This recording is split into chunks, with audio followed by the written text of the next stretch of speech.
The Saturday before it all collapsed, I was sitting in my downtown office finishing quarterly reports when my phone buzzed with a group text. My sister Rachel had sent a link to the family chat. Getting offers already. Can't believe how fast this is moving. I clicked the link. My beachfront house. Listed for $2.3 million. Professional photography. Virtual tour. Open house scheduled for Sunday, February 5 p.m. I owned that property outright. Bought it 8 years ago for $890,000 with money from my consulting practice. Rachel knew this. Everyone knew this. The deed was in my name. The property taxes came from my account. The insurance policy listed me as sole owner. I called her immediately. "Oh, you saw it." Her voice was bright, cheerful. "Don't worry, I'm handling everything. You're always so busy with work, I figured I'd help you liquidate some assets. The market is incredible right now. Rachel, you can't sell my house." "Our house technically. Dad said when he helped you with the down payment it became family property. I'm just facilitating the sale. We'll split it 6 ways. You, me, Mom, Dad, Brandon, and Kira. Everyone gets about $380,000 after commission and closing costs." "You're welcome." My father had not helped with the down payment. He'd offered to loan me $50,000 at 8% interest. I declined and secured conventional financing instead. "I have the deed, Rachel. It's in my name only. This is fraud." She laughed. It sounded genuine, unconcerned. "God, you're so dramatic. It's just real estate. I'm doing you a favor. That place is too big for one person anyway. Stop being difficult." She hung up. I sat there for 3 minutes watching the listing refresh. 21 offers now according to the counter. The price had jumped to $2.4 million. Motivated seller, the description read. Bring your best offer. I called David Cho, my real estate attorney. We'd worked together when I purchased the property and when I'd bought 2 rental units downtown. He answered on the second ring. "I need you to look at something." I sent him the listing link. He was quiet for exactly 8 seconds. "Claire, this is your Shoreline Drive property." "Yes." "You didn't authorize this listing." "Correct." "Your sister is the listing agent." "Yes." More silence. Then, "I'll be at that open house tomorrow at 2 p.m. Don't contact your sister. Don't post about this. Document everything she sends you but don't respond. I'm calling the title company right now." That night the family group chat exploded with messages. My mother, so proud of Rachel for helping Claire finally see reason. My father, about time that property started benefiting the whole family. My brother Brandon, I'm putting my share toward the boat I've been eyeing. Not one of them asked if I'd consented to the sale. I couldn't sleep. I kept thinking about the day I closed on that house. Walking through empty rooms, measuring windows, planning where furniture would go. The ocean view from the primary bedroom. The small deck where I drank coffee every morning. It wasn't just property. It was the first thing I'd built entirely on my own. Rachel had been furious when I bought it. "You're being selfish," she'd said at the time. "That money could help all of us." She'd wanted me to invest in her previous real estate scheme, a condo flip that went bankrupt within 6 months. On Sunday morning I drove past the house. Rachel's luxury SUV was already there. She'd hired a staging company. Through the windows I could see they'd rearranged my furniture, added decorator pieces, even hung different art on the walls. A professional photographer was setting up lights. The sign in the front yard was enormous. Rachel Morrison, Premium Properties. Open house today 2 to 5 p.m. I parked 3 blocks away and waited. At 1:55 p.m., David arrived in his Mercedes, carrying a leather portfolio. He was dressed in a suit, his courtroom uniform. I watched him walk up the front path and disappear inside. At 2:03 p.m., my phone started ringing. I didn't answer. At 2:07 p.m., 3 police cruisers pulled up to the house. I drove over and parked across the street. A small crowd had gathered on the sidewalk. Potential buyers who'd been inside, neighbors, people walking their dogs. Several were filming on their phones. David was standing on the front porch with 2 officers. Rachel was next to him, her face pale, hands gesturing wildly. I could hear fragments of her voice. "Misunderstanding, family property," she agreed. I walked up the path. One of the officers turned. "Are you Claire Morrison?" "Yes." "You're the property owner?" The deed is in your name only. Correct. I bought this house in 2017. I've never authorized anyone to list it for sale. David opened his portfolio and handed documents to the officer. Copy of the deed recorded with the county. Copy of Ms. Morrison's property tax payments for the last 8 years. Copy of the homeowner's insurance policy. All in Claire Morrison's name. Sole owner. The officer looked at Rachel. You listed this property for sale without the owner's authorization? She's my sister. This is a family matter, not illegal. Ma'am, this is fraud. Real estate fraud. You've accepted offers on property you don't own, signed documents claiming authority you don't have, and staged an open house under false pretenses. Inside the house, I could see potential buyers gathering their things, whispering to each other. One couple was talking to another officer, showing their phones, probably the offer they'd submitted. My mother's car screeched up to the curb. She and my father jumped out, my father already yelling. What the hell is going on? Rachel said you were causing problems. David stepped forward. Mr. and Mrs. Morrison, I'm David Cho, Claire's real estate attorney. Your daughter Rachel has committed real estate fraud by listing property she doesn't own. The police are here to investigate. My mother looked at me. You called the police on your own sister? Over a house. She tried to sell my house without my permission, Mom.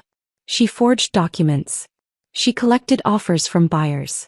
That's not a family disagreement. That's a crime.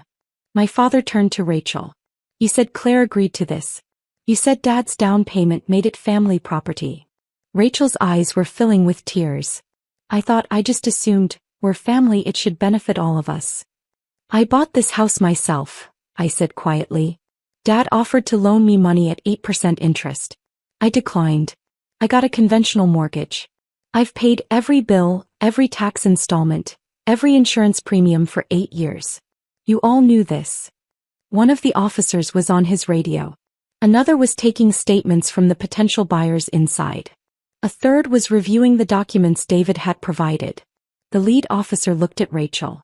Ms. Morrison, you're going to need to come to the station for questioning. You have the right to remain silent. Wait, you're arresting her? My mother's voice went shrill. Claire, tell them this is a misunderstanding. It's not a misunderstanding, David said. His voice was cold, professional. Your daughter listed property for $2.3 million that she doesn't own. She signed listing agreements. She accepted offers. She scheduled inspections. This meets the legal definition of real estate fraud, identity theft, and forgery. The title company has already filed a complaint. The potential buyers who submitted offers are considering legal action for their time and expenses. My father was staring at Rachel. How many offers did you accept? 27, one of the officers said, checking his notes. Several with earnest money deposits. Where's that money, Rachel? My father asked. Rachel didn't answer. She was crying now, mascara running down her face. David answered instead. The earnest money went into an escrow account. When the title company couldn't verify ownership, they froze the account and contacted authorities. Those buyers will get their deposits back. But they're entitled to compensation for fraud. Each one could sue. Sue? My mother looked panicked. For how much? Depends on their damages. Inspection fees, appraisal costs, attorney fees if they hired counsel, lost opportunities if they passed on other properties. Plus emotional distress. We're looking at potentially $300,000 to $500,000 in civil liability. That's separate from the criminal charges. The number hit the three of them like a physical blow. My brother Brandon's car pulled up. He jumped out, confused. Why are the cops here? I thought we were celebrating Rachel's sale. There is no sale, I said. Rachel tried to sell my house without my permission. She's being arrested for fraud. Brandon looked at Rachel, then at our parents, then at the police officers putting handcuffs on our sister. Wait, what? I turned to David. I want the listing removed immediately. I want a title alert placed on this property. And I want a restraining order filed. He nodded. Already in process. The listing will be down within the hour. I've placed a fraud alert with the title company. No transactions can proceed without your in-person authorization with 2 forms of ID. And I'm filing for a restraining order tomorrow morning. One of the officers was walking Rachel toward the police car. My mother was crying. My father was on his phone, presumably calling an attorney. A woman in her 60s approached me from the sidewalk. "Excuse me, are you the actual owner?" "Yes." I was inside. "I submitted an offer this morning. $2.5 million, all cash." She looked at the house, then at me. "I'm sorry this happened to you. Your sister told everyone you were elderly and in a nursing home, that she had power of attorney." She showed documents. Forged documents. She'd actually forged power of attorney paperwork. "I'm interested in the property legitimately," the woman continued. "If you ever do decide to sell, here's my card. But I understand if you want nothing to do with this mess." I took the card. "Thank you." She glanced at my family, still in various states of crisis on the lawn. Family isn't who shares your blood. It's who respects your boundaries. After she left, David and I went inside. The staging company had made it look like a completely different house. Neutral colors, generic art, furniture arranged for maximum appeal. All my personal items had been boxed up and shoved in the garage. "They went through everything," I said, opening closets. "My files, my documents, my personal belongings." David was taking photos with his phone. "This helps the case. Breaking and entering, potentially theft if anything is missing. Let me document everything." We spent 2 hours going through the house. 3 pieces of jewelry were missing. Nothing hugely valuable, but items with sentimental meaning. My financial files had been disturbed. Someone had photographed documents, probably looking for bank account numbers or asset information. That evening, my phone exploded with messages. Family members I hadn't heard from in years suddenly had opinions. "You're destroying the family over money. Rachel made a mistake, but you're making it worse. How can you do this to your own sister?" Not one of them acknowledged that Rachel had tried to steal and sell my $2.3 million house. My cousin Jennifer was the exception. She called instead of texted. "I heard what happened. I'm so sorry." For what it's worth, Rachel tried something similar with our grandmother's estate last year. Nothing this big, but she claimed authority she didn't have. We didn't press charges because Grandma asked us not to. Maybe that was a mistake. Pattern behavior. Rachel had done this before. The next morning, the local news ran the story. Real estate agent arrested for fraudulent property listing. They didn't name Rachel, but our small coastal community knew exactly who it was. Her brokerage released a statement. "We are cooperating fully with authorities and have terminated Ms. Morrison's affiliation with our firm." By Tuesday, 7 of the potential buyers had retained attorneys. David forwarded me their demand letters. They wanted compensation for inspection fees, appraisal costs, attorney fees, and lost opportunities. The total approached $180,000. "Rachel has to pay that," David said. "But she probably doesn't have the assets. They may come after the brokerage's errors and omissions insurance, but there's a good chance she'll file bankruptcy." My parents showed up at my office on Wednesday. My father looked 10 years older. "We need to talk about how to fix this." "There's nothing to fix, Dad. Rachel committed a crime. She's your sister. We're family. We work things out. She tried to sell my house. She forged documents. She lied to dozens of people.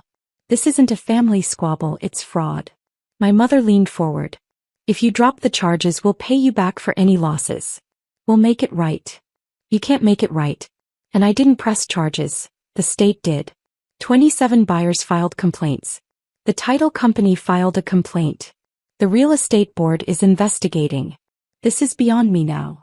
They left without another word. The restraining order was granted on Thursday. Rachel had to stay 500 feet away from me, my home, and my workplace. The judge noted the egregious breach of trust and clear financial motivation. At the hearing, Rachel's attorney tried to argue family dispute. The prosecutor presented the forged power of attorney documents, the fake listing authorization, and statements from buyers who'd been told I was incapacitated in a nursing home. The judge was not sympathetic. This wasn't a family disagreement. This was systematic fraud involving multiple victims and forged legal documents. Bond is set at $50,000. My parents paid it. Rachel walked out of court and immediately called me. I didn't answer. She left a voicemail. "I was just trying to help. You're being unreasonable. When you calm down, you'll see that." I saved the voicemail. David said it might be useful for the civil suits. 6 months later, Rachel pleaded guilty to real estate fraud and identity theft. She got 3 years probation, 500 hours community service, and restitution of $127,000 to the buyers who'd been defrauded. Her real estate license was permanently revoked. She never apologized. My parents paid most of her restitution. They took out a second mortgage on their house. When I found out, my father called me. "I hope you're happy. You've bankrupted your own family." "I didn't forge documents and list someone else's property for sale, Dad. Rachel did that." He hung up. I haven't spoken to any of them since the sentencing hearing. My brother Brandon tried to play mediator for a few weeks, but eventually gave up. "They think you should have just let it go," he said. "I don't agree, but that's where they're at." I changed my locks. I installed a security system with cameras. I placed alerts on all my properties. I'd since bought 2 more rental units. Any transaction attempt triggers immediate notification to David and local police. Last month I refinanced my beachfront house. The appraiser valued it at $2.8 million. I'm not selling. I'm not liquidating. I'm not letting it benefit the family. I sit on my deck every morning with coffee watching the ocean. The view is exactly the same as it was 8 years ago when I bought this place. But I'm different now. I used to think family meant unconditional support. Now I know family means respecting boundaries, honoring ownership, and not committing fraud. Rachel wanted to steal something I'd built. Instead, she proved its value. The house is mine. The deed is mine. The boundaries are mine. And that's exactly how it's going to stay.